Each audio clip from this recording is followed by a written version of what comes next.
নমস্কার বন্ধুরা, কেমন আছেন সবাই? আশা করছি সবাই ভালো আছেন, আমিও ভালো আছি। তো আমি আরতি চলে আসলাম আরও কিচেনে। স্বাগতম জানাচ্ছি আপনাদের সবাইকে। তো বন্ধুরা, আজকেও কিন্তু প্রতিদিনের মতো সব কিছু গুছিয়ে নিয়ে আপনাদের কাছে চলে আসলাম। তো বন্ধুরা, প্রথমেই কিন্তু আপনাদের কাছে একটা কথা জানতে চাচ্ছি যে আমি যে এইভাবে সব কিছু আগে থেকে গুছিয়ে নিই, এটি আপনাদের কাছে দেখতে কি ভালো লাগে, নাকি সব কিছু গুছানোটা দেখালে আপনাদের কাছে পছন্দ হয়, সেটা আমাকে একটু কমেন্টে জানাবেন, তাহলে আমার জন্য একটু ভালো হবে। আমার কাছে এইভাবে একটু সুবিধা হয়, তাই আমি সব কিছু গুছিয়ে নিয়ে আপনাদেরকে দেখাই। তো মাছ নিয়েছি আজকে তেলাপিয়া রান্না করবো। এই যে আলু পেঁপে দিয়ে কাঁচা লঙ্কা দিয়ে একদম পুষ্টিকরভাবে রান্না করে দেখাবো। আর কাঁচা লঙ্কা দেখুন এই যে বেটে নিয়েছি, আর সাথে নিয়েছি সরিষা বাটা, আর আছে আদা বাটা, জিরা বাটা। এটা দিয়ে একদম স্বাস্থ্যসম্মতভাবে আমি কাঁচা লঙ্কা দিয়ে ঝোল করব, পাতলা ঝোল। আর এদিকে যে অল্প কিছু চিংড়ি আছে, এই চিংড়ি দিয়ে আমি এই যে শাক রান্না করব, কলমি শাক। শাকগুলো সুন্দর করে পরিষ্কার করে দিয়ে নিয়েছি, তার জন্য নিয়েছি পেঁয়াজ কুচি আর নিয়েছি কাঁচা লঙ্কা চিরা। তো বন্ধুরা সাথে থাকুন। এখন আমি মাছগুলোতে লবণ হলুদ মেখে নেবো। প্রথমে মাছ কিন্তু আমি গরম জলে দিয়ে সুন্দর করে দিয়ে নিয়েছি আগে থেকেই। দিয়ে দিচ্ছি হলুদ, দিচ্ছি লবণ, এগুলো মেখে নেব লবণ হলুদ দিয়ে। তো মাছগুলো লবণ হলুদ দিয়ে সুন্দর করে মেখে নিলাম। আর এদিকে কড়াইতে তেল তো দিয়েছি, তেল গরম হয়ে গেছে। মাছগুলো আমি ভেজে নেব। সামান্য একটু হলুদ দিয়ে দিচ্ছি তেলের উপরে। মাছগুলো আমি একে একে দিয়ে দেবো। সাথে সাথে উঠিয়ে নিলে কিন্তু মাছটা খেতে গায়ের কম থাকে।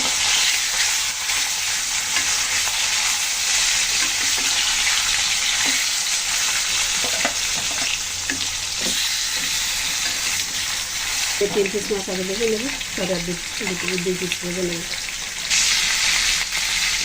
মাছগুলোকে উঠিয়ে দিয়ে রাখুন।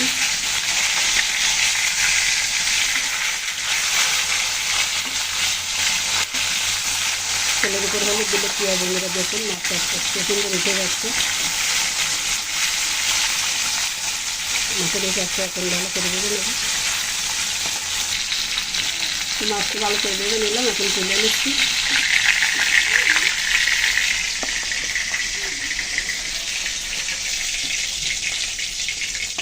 নতুন পিসও দিয়ে দেবো।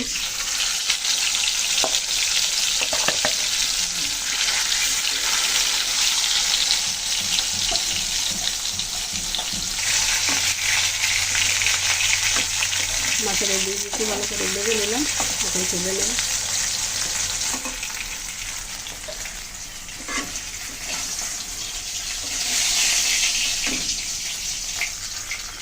মাছ ভাজার তেলের ভিতরে আমি আর একটু তেল দিয়ে দিচ্ছি। তেল তো ভালো গরম হয়ে গেছে, এখন ফোড়নে দিয়ে দেবো। দিচ্ছি শুকনো লঙ্কা আর জিরা। কেটে রাখা আলুগুলো দিয়ে দিচ্ছি।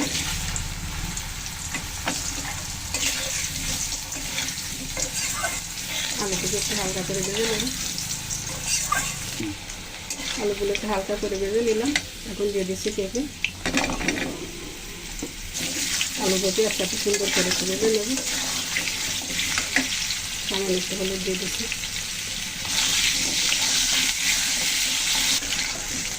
তরকারিটা সুন্দর করে ভেজে নিলাম, এখন আমি একে একে মশলাগুলো দিয়ে দেবো। এক চামচ আদা বাটা দিলাম, এক চামচ জিরা বাটা দিচ্ছি, কাঁচা লঙ্কা বাটা, শুকনো লঙ্কা বাটা বন্ধুরা আপনারা চাইলে দিতে পারেন। আমাদের দেওয়াটা দেয়, কারণ আমাদের পেটে বড় ডিস্টার্ব দেয়, এই জন্য কিন্তু শুকনো লঙ্কা দিলাম না। এক চামচ হলুদ, হালকা একটু কষিয়ে নেব।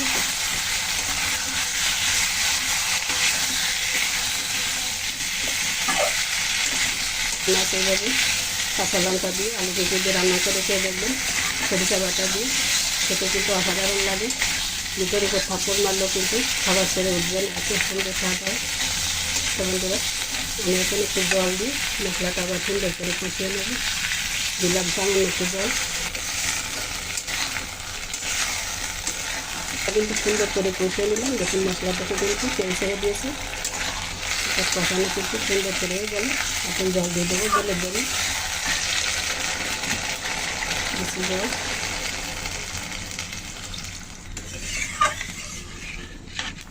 তরকারি সুন্দর ফুটতে শুরু করেছে। এখন লবণ দিয়ে দিচ্ছি পরিমাণ মতো।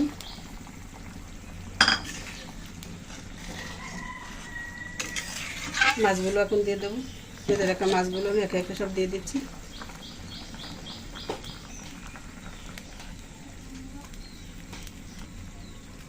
দিলাম একটু, এখন ঢাকা দিয়ে রান্না করবো। দিয়ে দিচ্ছি, ঢাকনা খুলে নিলাম। তরকারি কিন্তু অনেকটাই টেনে গেছে।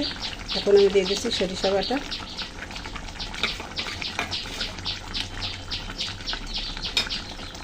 বড় চামচ দিয়ে দিলাম। দিচ্ছি সামান্য জিরা বাটা,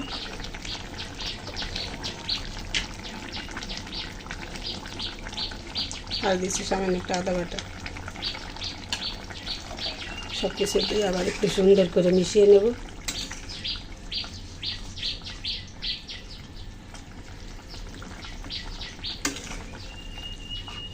বন্ধুরা, তরকারি কিন্তু সুন্দর সিদ্ধ হয়ে গেছে। দেখুন আলুগুলো খুলে যাচ্ছে। এইভাবে তেলাপিয়া মাছ রান্না আপনাদের কাছে কেমন লাগছে দেখতে কমেন্ট করে জানাতে কিন্তু বলবেন না। আর ভালো যদি লাগে চ্যানেলের সাথেই থাকবেন, ফলো দিয়ে সাবস্ক্রাইব করে আর পাশে থাকা বেল আইকনটিকে প্রেস করে রাখবেন।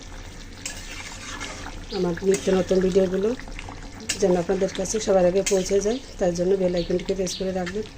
তো বন্ধুরা, একটু মিশিয়ে নিলাম। আমি আবার একটু রান্না করে নেব, তারপর নামিয়ে নেব। তো রান্না কিন্তু হয়ে গেল বন্ধুরা। আমি অফ ক্যামেরায় আবার একটু তরকারি কিন্তু ঢাকা দিয়ে অনেকক্ষণ রেখেছিলাম। দেখুন পেঁপেগুলো কত সুন্দর সিদ্ধ হয়ে গেছে, একদম সফট।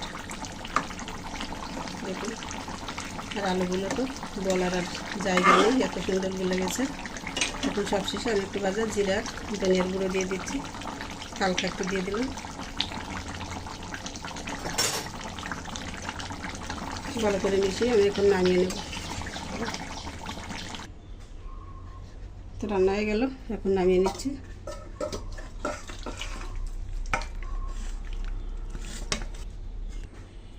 তো বন্ধুরা, আলু পেঁপে দিয়ে সরিষা বাটা দিয়ে তেলাপিয়া মাছের এই লোভনীয় রান্নাটি আপনাদের কাছে কেমন লেগেছে কমেন্টে জানাতে কিন্তু ভুলবেন না। তো ভালো লাগলে চ্যানেলের সাথেই থাকবেন, সাবস্ক্রাইব ও ফলো দিয়ে। তো বন্ধুরা, সবাই ভালো থাকুন, সুস্থ থাকুন। আজকের মতোই ছোট্ট ভিডিওটি পর্যন্তই রাখছি। সবাইকে অসংখ্য ধন্যবাদ ও নমস্কার জানাচ্ছি আরও একবার।